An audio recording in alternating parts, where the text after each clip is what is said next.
Welcome to today's episode 83, Advice from Outside the Box with a Fox. In case you haven't caught on already, the beloved Dr. Seuss, although I'm sure many of us grew up on his stuff, I am obsessed and love him. And Dr. Ted Seuss Geisel was the actual man behind the myth, the legend. And he had one of the most famous quotes, and it's funny because it's been quoted so much by so many speeches and people offering info, and yet they rarely credit him. I mean, I know that the majority of people, of course, can Google things these days, but when bringing this up, you don't always hear his name attached. And he was famously quoted as saying, when something bad happens, you have three choices. You can either let it define you, let it destroy you, or let it strengthen you.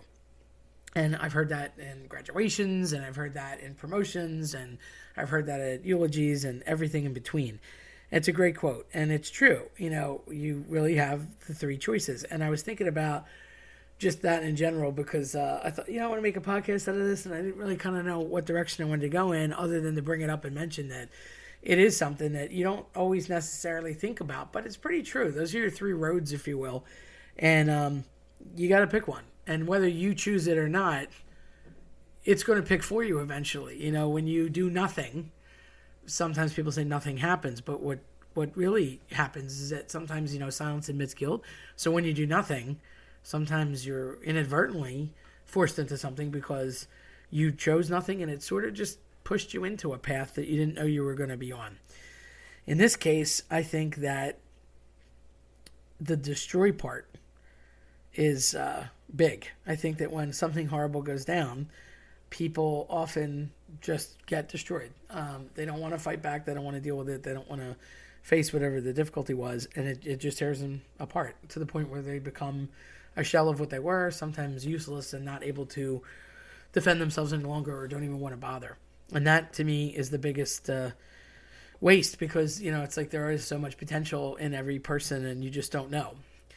The define part is a slippery slope because definitions, mean that signifies who you are. And just because a bad thing went down doesn't mean that becomes you. And it's really not allowed to become you. You have to let it. You have to give power to anything. And we forget that. We as humans, we as Cat in the Hat and the Lorax and everybody else, we forget it. Characters forget it. That's why, does life imitate art or does art imitate life? That's why we're constantly looking to Netflix and checking things out and watching TV and reading books and, going to plays and theater because we want to take those couple hours to either mimic what we've done or forget about it. And the definition part becomes tough. If a bad thing happens and your whole life changes as a result of it, even though it's a pretty big catastrophic thing, whatever the thing may be, it doesn't mean that it gets to take you over and define your existence.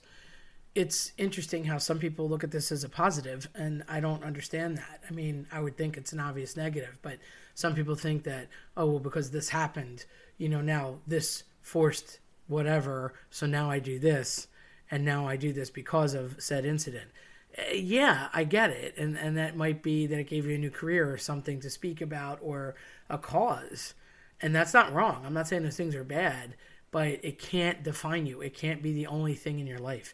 If it just replaced one vice for another, that's like saying, well, okay, I gave up drugs, I started smoking, or I gave up alcohol and I started smoking.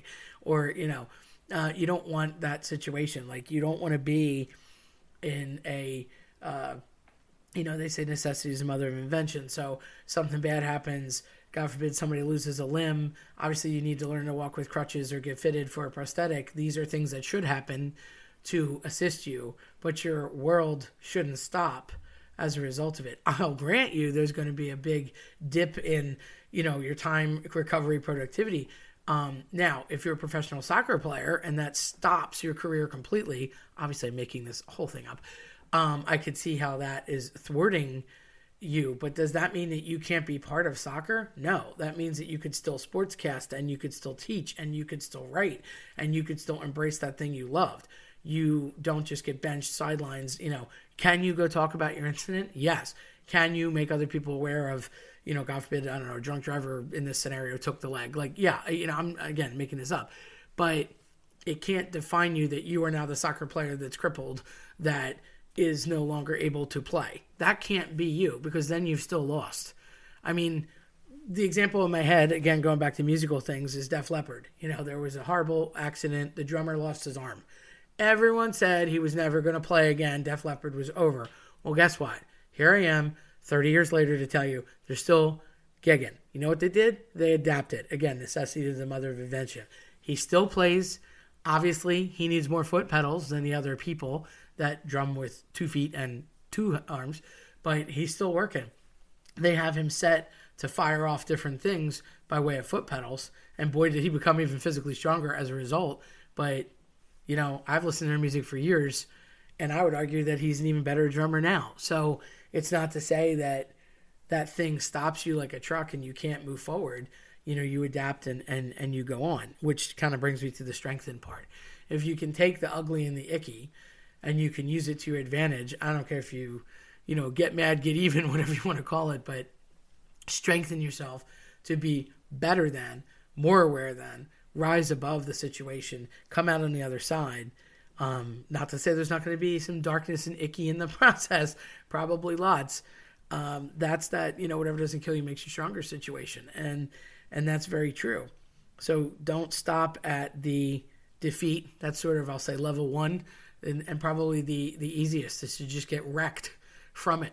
Stop like a truck and never move forward. That would be horrible and the biggest tragedy or disaster of all of it.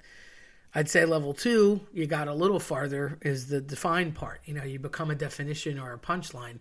You don't want to do that either. I mean, it's better than having absolutely nothing and being left at rock bottom, but you're compromising and you're settling, and you shouldn't.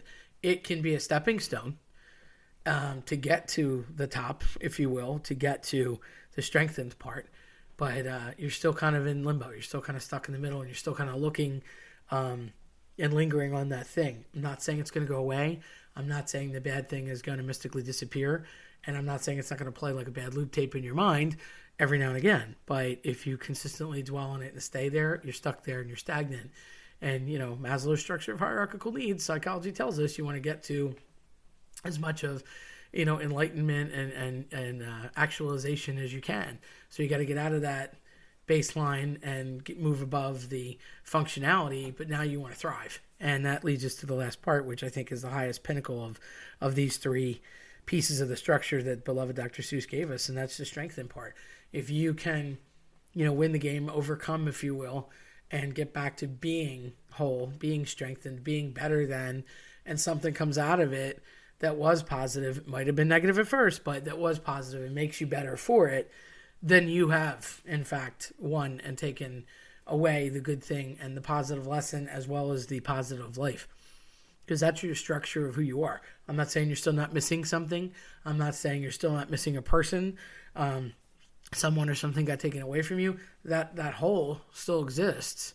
That bad thing is still there. But it doesn't make you broken, and it doesn't make you who you are. It makes it a thing that happened that you overcame that challenge.